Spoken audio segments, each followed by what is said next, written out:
শকুন্তলা নামের জায়গার কাছে কাছে অনেকগুলো ছোট ছোট গ্রাম আছে।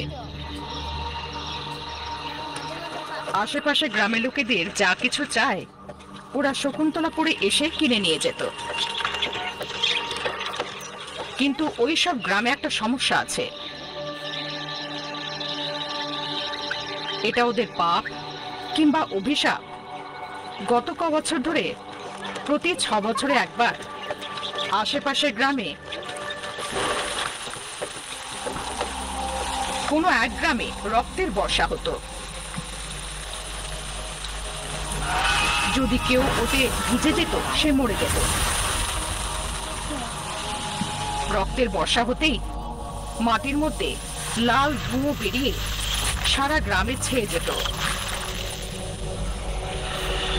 ওই ধুঁয়োটা শুকে নিলে নগরের সব লোকেরা নেশায় ডুবে যেত। যখন পুরো গ্রাম নেশার ঘুমে ছিল তখন আকাশ থেকে একটা কঙ্কাল গ্রামে এসে অবিবাহিত মেয়েদেরকে উঠিয়ে নিয়ে চলে যায়।